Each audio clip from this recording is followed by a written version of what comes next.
Siempre estamos preocupados de tratar de profundizar en informarle a usted respecto del trabajo que la Comisión para la Descentralización y el Desarrollo Regional está haciendo a lo largo de Chile. Hemos cubierto los distintos diálogos. Hace un par de capítulos estuvimos revisando en particular los preacuerdos que se habían tomado en torno a la descentralización fiscal y la creación de una ley de rentas regionales. Y hoy día queremos meternos en la descentralización administrativa. Para usted esto es un nombre muy genérico a lo que hay que ponerle carne, y para eso hoy día estamos con Henry von Baer, vicepresidente de la Comisión para la Descentralización y Desarrollo Regional, Vlado Mirosevich, diputado independiente por Arica, y José Ábalos, secretario técnico del Grupo Temático de Descentralización Administrativa de la Comisión. Todos con grandes títulos. Muchas gracias por estar con nosotros. Bienvenido a Panorama 15. Gracias por invitarnos y por la prioridad que constantemente le dan a este tema país. Nos importa mucho, sobre todo porque para poder participar necesitamos entender. Y cuando hablamos de descentralización administrativa, uno podría entender a grandes rasgos que se trata de descentralizar la administración. Ahora, ¿en qué términos se puede contextualizar el trabajo que ustedes están haciendo para que el ciudadano de a pie, como tanto se le llama, entienda el trabajo que están haciendo y lo que se está proponiendo? Pongámoslo en contexto. Descentralizar y el proceso de descentralización no son un fin, son un medio para alcanzar un mejor desarrollo con igualdad de oportunidades a lo largo de todo nuestro territorio nacional, cosa que en estos instantes no existe. Y eso se está tensionando y agravando cada vez más, con cada vez más rabia y malestar por parte de las comunidades, muchas veces ignoradas y abandonadas a lo largo de Chile. Y para lograr desarrollar todo el potencial natural, productivo y humano a lo largo de nuestro país, necesitamos municipios fuertes y gobiernos regionales fuertes. Y para que eso ocurra, de verdad, significa descentralizar, traspasar del centro a la periferia. ¿Qué? Poder político, decisión autónoma. La medida principal, la madre de todas las batallas de descentralización, es la elección democrática de los intendentes en octubre del 2016. Descentralización administrativa es traspaso de servicios públicos, de programas, de recursos, de competencias, desde el nivel central a la dependencia de los municipios y de los gobiernos regionales. Y bueno, descentralización fiscal económica, traspaso de recursos, con tributación propia, y el otro eje, el cuarto eje de abordaje de este conjunto es fortalecimiento de capacidades locales y regionales centrado en capital humano, en innovación, y el quinto, competencia, capacidad más espacios para la participación. Y aquí no se trata de inventar nada nuevo, sino que de aprender las buenas experiencias de los países hoy descentralizados y desarrollados. No estamos en actitud de copiar malas experiencias, que también las hay y muchas, porque se trata de transformar esto en un mejor proceso de desarrollo. Y en materia de cuánto descentralizar y hasta dónde descentralizar, hay un principio de ética política que emana de 3 encíclicas del Vaticano de décadas atrás y que lo han seguido y puesto en práctica como principio constitucional, y que es el principio de doble subsidiariedad territorial. ¿Qué significa en sencillo? Que todo lo que un municipio puede hacer igual o mejor, dejemos que lo haga el municipio, pero para eso démosle las competencias, los recursos y las capacidades para bien cumplir como el brazo más cercano a la ciudadanía. Luego sigue la región, todo lo que un gobierno regional, los servicios públicos regionales, porque el central que lo haga pueden hacer igual o mejor que lo hagan los gobiernos regionales, y solo lo que estos 2 niveles anteriores del Estado no hacen igual o mejor, eso lo hace el gobierno central. En Chile la pirámide está exactamente al revés, y tenemos un sistema, un modelo de administración del Estado propio del siglo XVIII, XIX, disfuncional y obsoleto. Por lo tanto, si hablamos de descentralización administrativa, es pasar mucho más competencia, recursos y servicios a la cercanía de la ciudadanía, esto es, a los municipios y los gobiernos regionales.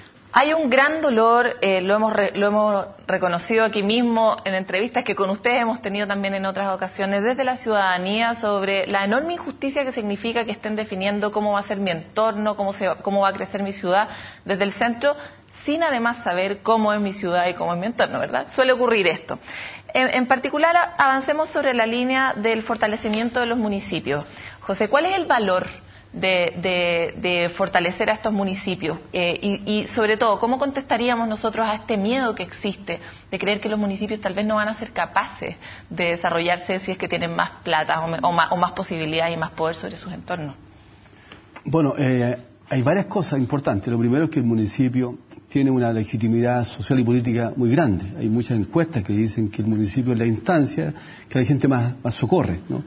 Hoy día es mucho más legítimo que el intendente. Claro, y en Chile hay muchas localidades rurales, por ejemplo, en donde la única instancia estatal a la cual la gente puede acceder es el municipio, ¿no? Y al municipio le pide todo, le pide cosas que puede y que debe, otras cosas que son de otros organismos pero que no están ahí. En segundo lugar, el municipio tiene la capacidad, porque está cerca de los vecinos, está en el barrio, de articular respuestas que son adecuadas para el clima, para los tiempos culturales, para los tiempos sociales, etcétera, ¿no? Entonces, uno ve a los alcaldes, por ejemplo, todos los fines de semana haciendo actividades, ¿no?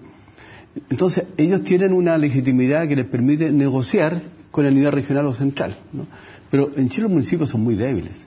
Y son pobres. Un municipio en cualquier país del mundo de la OECD tiene un 20 o la cuarta parte de todo el gasto público. Acá tenemos el 12%, 13%, ¿no? Son administraciones locales y no gobiernos locales. Claro. Y tenemos entonces una frustración en el ámbito municipal, porque hay muchas áreas que ellos quisieran manejar y que no tienen los recursos, ¿no? Yo explicaba ante el programa de que hoy día de nivel central se están gestionando con los municipios muchos programas. En el tema de la mujer, juventud, adultos mayores, deporte, capacitación laboral, etcétera. Sin embargo, muchos de esos programas no cubren todos los costos que tienen. Entonces, el municipio dice, este programa me interesa, hacer actividad deportiva con los ancianos, por ejemplo. Lo necesito. Lo necesito porque tengo muchos ancianos, etcétera. Pero sin embargo, el organismo respectivo le financia 100 pesos, pero el programa cuesta 130, 150. Y los municipios se tienen que hacer cargo de ese déficit. El que no tiene plata, no se hace tiene cargo necesidades, mire, me interesaría, pero no tengo plata. Tiene que prescindir de esos contratos.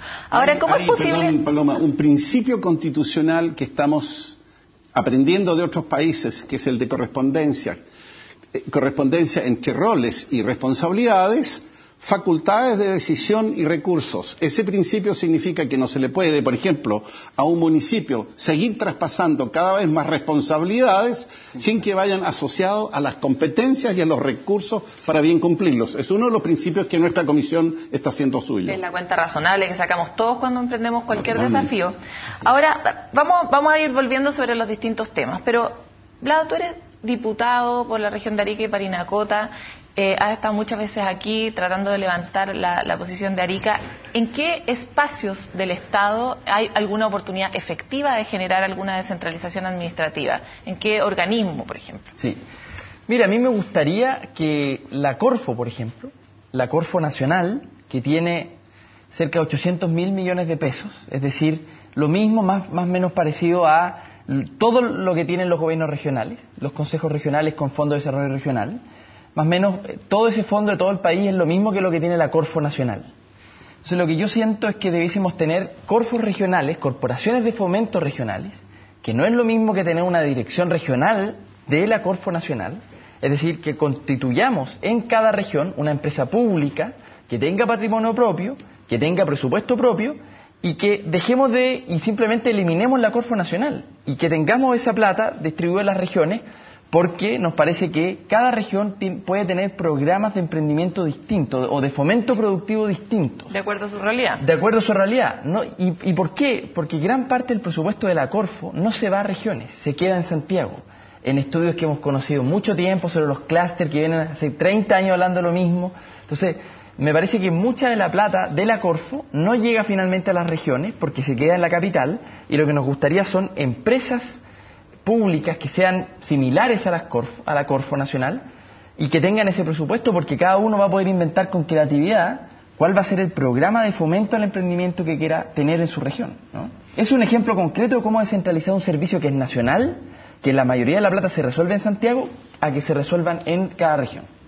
Ahora, Moneda 921 debe estar temblando en este mismo momento, digamos. ¿Cuál es la recepción que han tenido? Estas conversaciones se están dando a nivel de la comisión, se están dando a nivel regional. y por supuesto se tienen que estar dando a nivel, digamos, off the record, digamos, para promover. ¿Cuál es la sensación que ustedes tienen del gobierno central sobre que pueda o no generar este tipo de cambios que parecen a ojos de ellos también muy radicales, ¿no? Está por verse, porque si comparamos los programas presidenciales de la elección pasada, todo esto se daba como un hecho para este cuatrienio. Si vemos el programa de la presidenta Bachelet, que en toda materia de descentralización es un programa realmente muy potente, y basta ponerlo en práctica como para que realmente demos el salto cualitativo. Pero reconozcamos que esto toca muchos intereses del centralismo político, que es muy fuerte y que tiene nudos gordianos que hasta el momento no se han desatado, del centralismo administrativo, económico, de los medios, científico-tecnológico, etcétera. Y en estos instantes, por ahora estamos fuera de agenda, de prioridad, de debate. Mi pregunta como ciudadano es, ¿necesitamos otra movilización tan dura y compleja como la de Magallanes, la de Aysén, la de Freirina, la de Calama y otras para que este tema se vuelva a poner en agenda?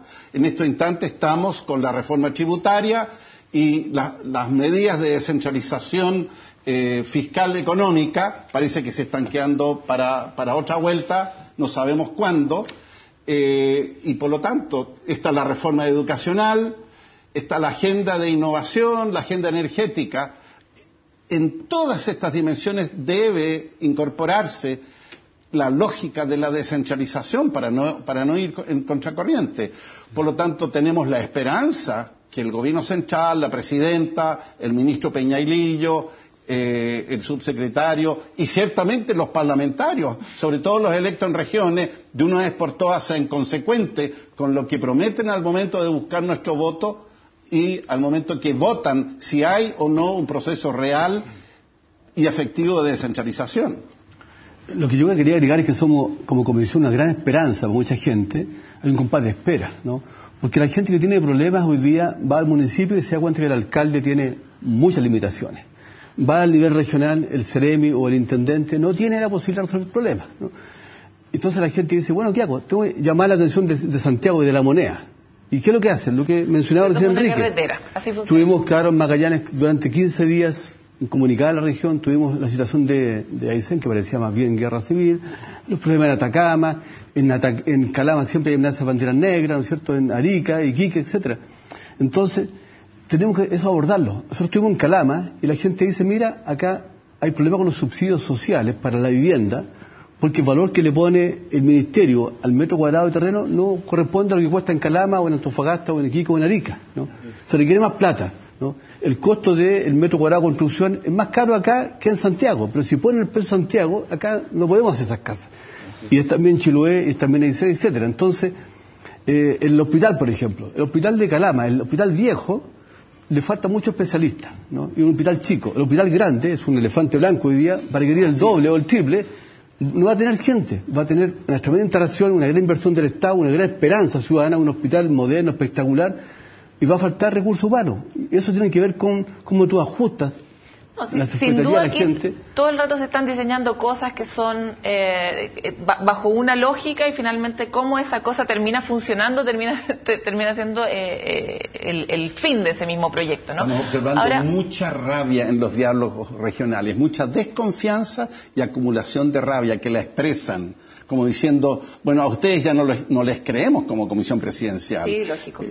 Nosotros aquí, hablando de esa rabia y recogiendo un poco esta pelota que quedó dando bote en torno al rol de los parlamentarios, ¿verdad? Hace un tiempo atrás nosotros hicimos una pregunta en nuestras redes sociales que era, ¿qué expectativa tiene usted ahora con la conformación de esta bancada regionalista en la Cámara de Diputados y en el Senado? ¿Y qué le pediría usted a ellos? Y no pudimos publicar las respuestas, porque la verdad es que eran puros piropos, no eran muy publicables. Entonces, avancemos sobre ese rol. Sí. Se creó esta bancada. ¿Qué les podemos pedir? ¿Qué les podemos pedir que cumplan? ¿Cómo ustedes van a representar esta rabia, esta tensión en ese espacio y cómo ese espacio va a lograr generar el rol de ser un contrapeso para el Ejecutivo también? Sí. Bueno, constituimos esta bancada en la Cámara de manera muy transversal. Ahora, eso tiene una amenaza también, que efectivamente muchos dicen yo quiero estar ahí y quiero súmame en la lista, pero cuando llega el minuto de ponernos en la dura y decir, si es que el gobierno no escucha a las regiones, nosotros vamos a votar en contra de las reformas, la verdad es que ahí se empieza a desgranar un poco el choclo. Entonces, estamos justo en ese momento, porque le estamos haciendo entrega al ministro de Hacienda de una serie de propuestas que está muy en la línea de lo que la Comisión ha discutido durante meses, para pedirle descentralización fiscal real en esta reforma tributaria. No solamente que suban algunos impuestos regionales, sino que también lo que ya se recauda dentro de esa torta, un pedacito importante se vaya para las regiones. Entonces, estamos en ese minuto decisivo, donde van a haber algunos parlamentarios que van a escuchar a sus partidos o van a escuchar a sus regiones. Esa es la pistola al pecho que les vamos a poner. Habemos algunos que no participamos ni de la alianza ni de la nueva mayoría y tenemos total libertad. Claro, nosotros, yo estoy en la bancada independiente y muchos de los que estamos ahí lo que queremos es tener una posición más dura, porque tenemos total libertad. La pregunta es qué va a pasar con los que son militantes de los partidos tradicionales.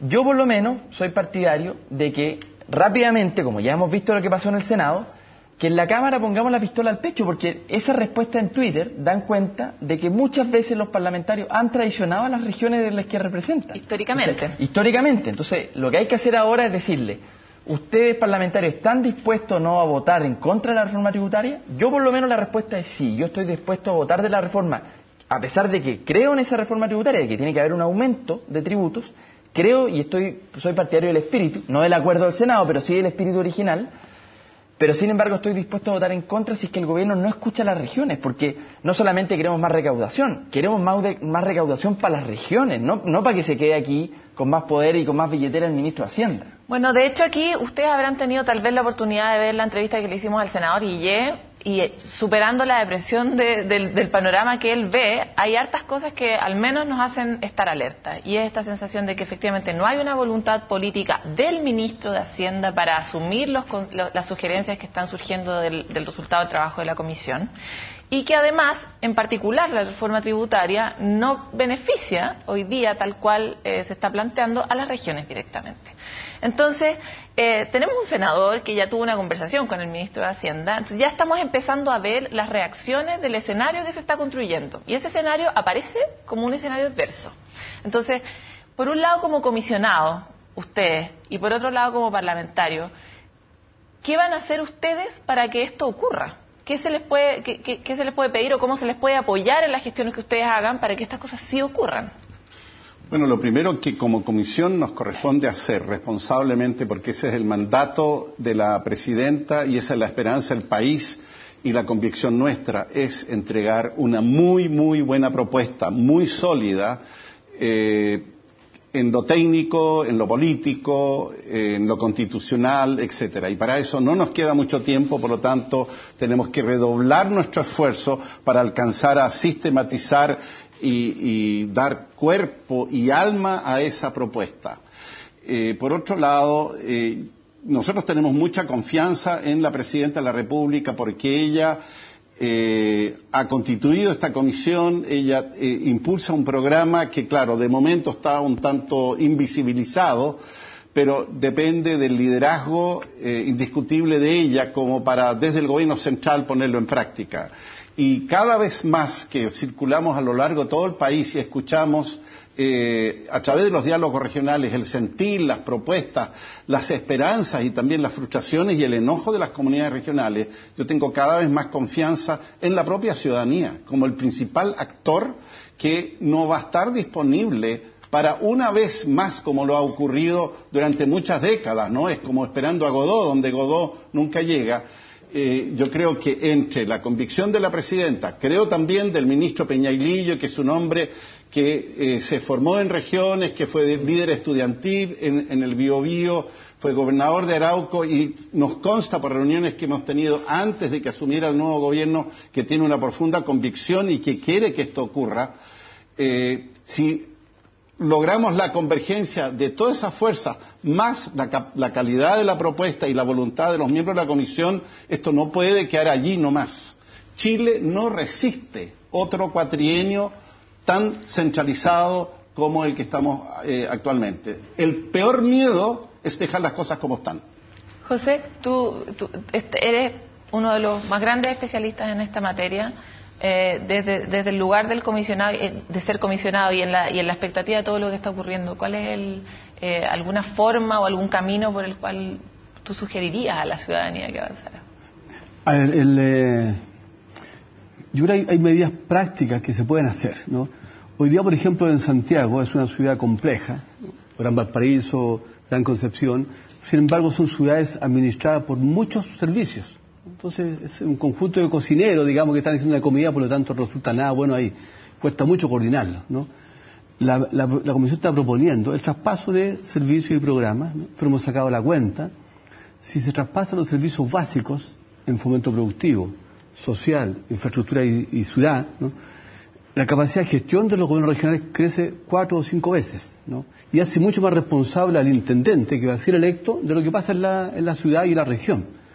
Y eso es una tremenda responsabilidad. Hay transparencia. Si un intendente lo hace mal, la gente lo va a cambiar. Tal como hoy día cambia a los alcaldes o a los parlamentarios, ¿no? Hoy día, por ejemplo, si las cosas funcionan mal a nivel de un ministerio, tú no cambias al CEREMI, no tienes instrumentos, ni tampoco al ministro, ¿no?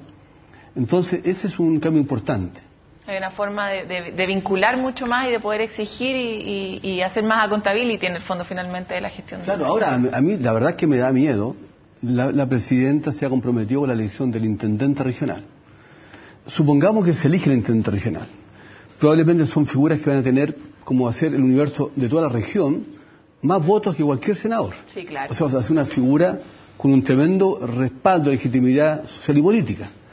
Él va a llegar al gobierno regional y se va a dar cuenta que administra 2 o 3 cositas, ¿no? Y que sin embargo lo que pasa en el campo, la agricultura, lo que pasa en el turismo, lo que pasa en la industria, lo que pasa en la salud, en la educación, en la vivienda, que nos ordena la ciudad, son otros actores. Es como si uno tuviese una casa, digamos, estuviera casado, sin embargo viene el vecino, vienen otros que le ordenan, le definen la comida y le definen cómo se ordenan los muebles, ¿no? Una gran analogía esa.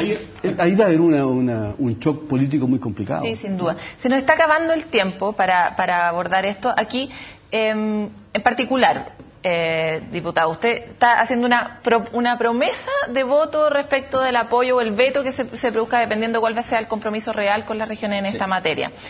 ¿Hacia dónde se puede avanzar? Yo insisto en devolvernos la pelota a los ciudadanos, porque lo que nos pasa a los ciudadanos es que no tenemos lugares o espacios concretos de participación ciudadana donde esto se pueda expresar, ¿verdad? Entonces, hoy día, ¿qué herramientas tenemos? Sí.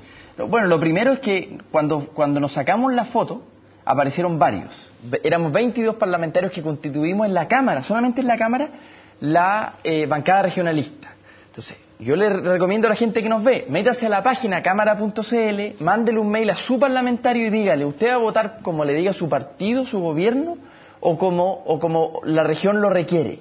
Pongamos a los parlamentarios en aprietos, y de eso se trata, ¿no? Porque cuando constituimos la bancada con un gran manifiesto bastante lírico, llegan todos, pero cuando se trata de decir vamos a votar en contra si es que el gobierno no quiere, a lo menos firmar un protocolo de que va a venir una ley de rentas regionales después de que la comisión en septiembre entregue sus conclusiones, en octubre esperamos una ley de rentas regionales. Si es que no viene en octubre, ahí va a quedar yo diría que las regiones tenemos que levantarnos, si es que no viene esa ley de rentas regionales.